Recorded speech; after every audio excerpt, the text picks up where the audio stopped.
causa da pulsação universal.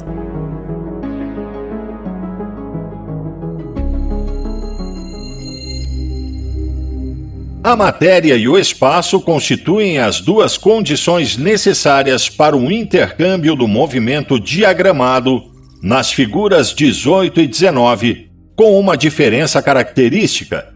Essa diferença é que as duas condições representadas pelos tanques do ar comprimido e expandido e as duas células da bateria elétrica são iguais em volume, enquanto os corpos de matéria e seu espaço circundante são desiguais em volume.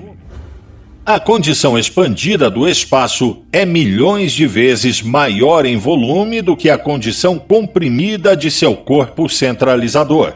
Isso explica o aparente mistério da gravitação e da radiação, que faz com que objetos sólidos caiam em direção à Terra e que os gases subam em direção ao espaço. Na bateria elétrica, o intercâmbio entre as duas condições de pressão pode anular ambas em um flash explosivo por um curto-circuito, se o fio que conecta as duas células for suficientemente pesado.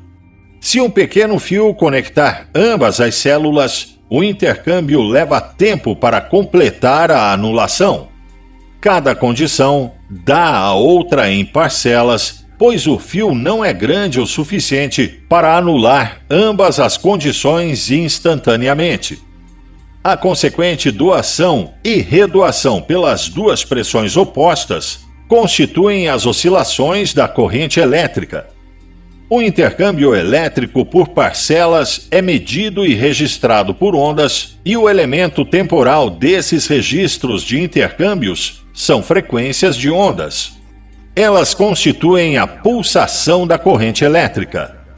Quando um fio elétrico pulsa com frequências de onda de uma corrente elétrica, dizemos que se trata de um fio vivo. Quando ele para de pulsar porque a corrente está desconectada, dizemos que o fio está morto, pois ele não pulsa mais. Todos os pulsos da natureza em frequências medidas com o batimento cardíaco da corrente elétrica universal, como evidenciado pela inspiração universal em direção aos corpos e expiração universal em direção ao espaço. Quando a respiração é desligada no corpo do homem pela interrupção do intercâmbio entre as duas condições opostas de pressão da matéria, dizemos que o homem está morto.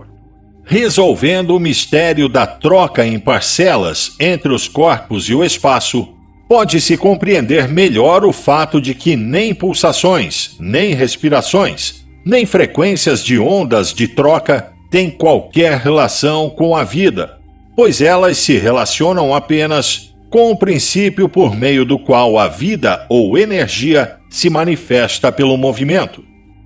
O primeiro passo para resolver este mistério reside no princípio pelo qual a matéria e o espaço se tornam desiguais em volume.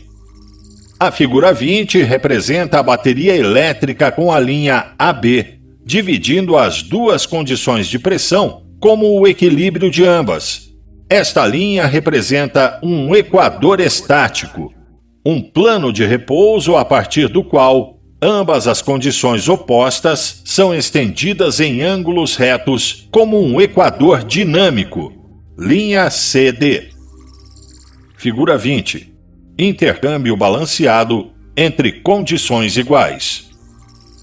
A figura 21 representa equadores estáticos e dinâmicos, ou magnéticos e elétricos, a 90 graus um do outro.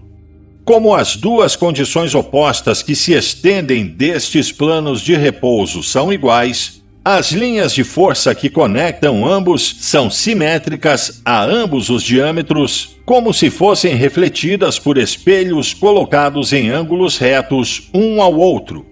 Tal simetria pertence apenas ao cubo e à esfera.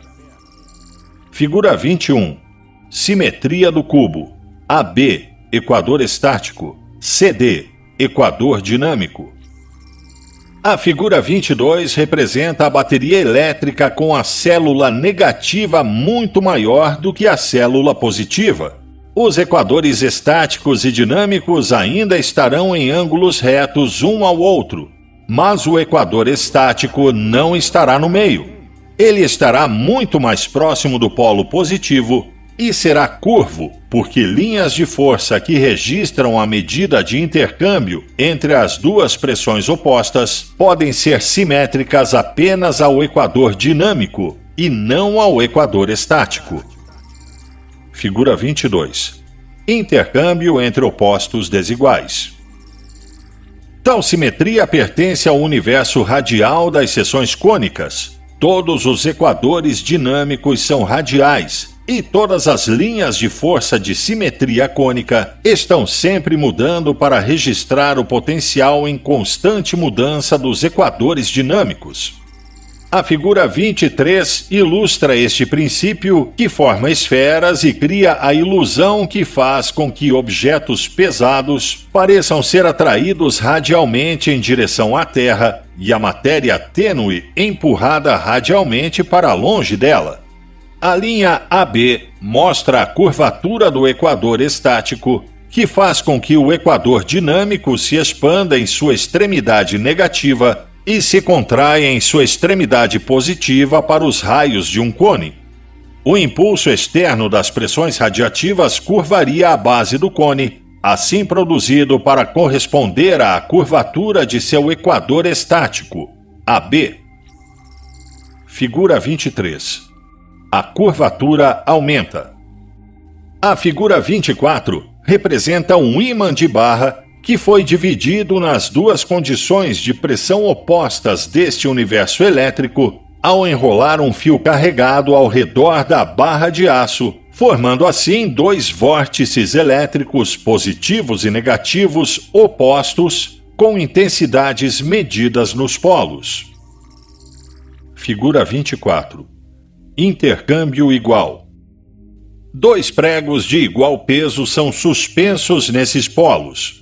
No entanto, não é o magnetismo que atrai estes pregos. São os vórtices elétricos que os atraem, pois os vórtices ainda são efetivos sobre aquela barra de aço, mesmo que o fio eletricamente carregado tenha sido removido.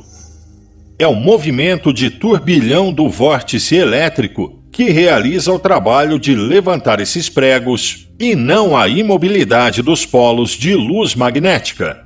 Se o ímã de barra for aumentado em uma extremidade, ele se torna um cone. A divisão em duas condições opostas ainda será igual, como na figura 25, mas o volume será tão grande em uma em comparação com a outra que o prego que a extremidade positiva ainda atrairá não poderá ser levantado pela extremidade negativa, a menos que o prego seja moído a um pó fino. A extremidade negativa levantará então o mesmo peso no total, mas apenas dividindo o prego por todo o volume. Figura 25. A e B. Intercâmbio entre volumes desiguais. Antes que este princípio seja aplicado à matéria e ao espaço, é necessário corrigir a impressão geral de que a Terra é um ímã. Referindo-se ao ímã de barra retratado na figura 24, pode-se ver que somente seus polos expressam a gravidade. A Terra, ao contrário, expressa a gravidade em seu centro. Figura 26. A Terra é formada entre as fendas magnéticas de sua onda à medida que todos os corpos são formados. Figura 27. Se dois ímãs de barra forem colocados de modo que as extremidades negativa e positiva estejam próximas uma da outra, aquele ponto imóvel que chamamos de centro de gravidade irá se evidenciar entre as duas extremidades. Se forem colocadas limalhas de ferro nesta fenda, condições de gravidade semelhantes às da Terra serão encontradas ali. A gravidade terminará e a radiação começará naquele centro. Os pregos cairão a partir de qualquer direção, como fazem os objetos pesados na Terra, e as agulhas das bússolas seguirão as direções dos vórtices das linhas de força que se estendem em direção a seus polos. Figura 27. A matéria é formada em ondas entre polos opostos. A analogia entre as células de bateria desiguais e os ímãs de barra é agora suficientemente completa para compará-las com a matéria e o espaço. Na figura 28, 2 ímãs de barra foram expandidos em cones.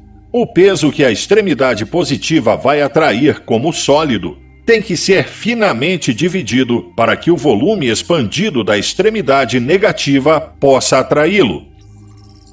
Figura 28. A curvatura aumenta à medida que os potenciais dividem e multiplicam. A diferença essencial entre as duas condições de pressão opostas da bateria elétrica e as duas de matéria e espaço é que na bateria os potenciais opostos são iguais porque os volumes são iguais. Na bateria universal da matéria e espaço, as duas condições opostas são conspicuamente desiguais. O alto e o baixo potencial resultante contrastam tão violentamente um com o outro que a matéria sólida caindo em direção ao alto potencial da condição comprimida deve ser dividida em vapores e gases antes que a mesma substância caia em direção ao baixo potencial da condição expandida. Uma barra sólida de ferro cairá radialmente em direção à Terra, porque ambos são sólidos comprimidos de alto potencial. Se suficientemente dividida ao ser vaporizada, essa mesma barra de ferro cairá radialmente em direção ao céu. Gravidade e radioatividade são condições de pressão opostas da mesma coisa. Ambas essas condições de pressão estão em todas as coisas criadoras. Toda coisa criadora pode se expandir para diminuir seu potencial ou pode se contrair para elevá-lo. Condições semelhantes buscam condições semelhantes para encontrar o balanceamento. Coisas criadoras mudando suas condições comprimidas para condições expandidas devem se mover para encontrar o balanceamento em condições semelhantes. Essa é a única causa do movimento bidirecional. Todo potencial tem uma posição de balanceamento potencial em algum lugar do universo. O desejo de encontrar essa posição está em cada coisa criadora e qualquer restrição exercida para impedi-la de se mover para encontrar seu potencial de balanceamento pode ser medida como peso. A causa do universo radial que constitui a matéria e o espaço está na desigualdade de suas duas condições de pressão opostas, tanto em termos de volume quanto de potencial. A causa da pulsação universal e da respiração que motiva a manifestação da vida em cada coisa criadora está também nesta desigualdade. Todas as coisas criadoras pulsam e respiram como a vida orgânica pulsa e respira. Mas isso não é vida, é apenas movimento.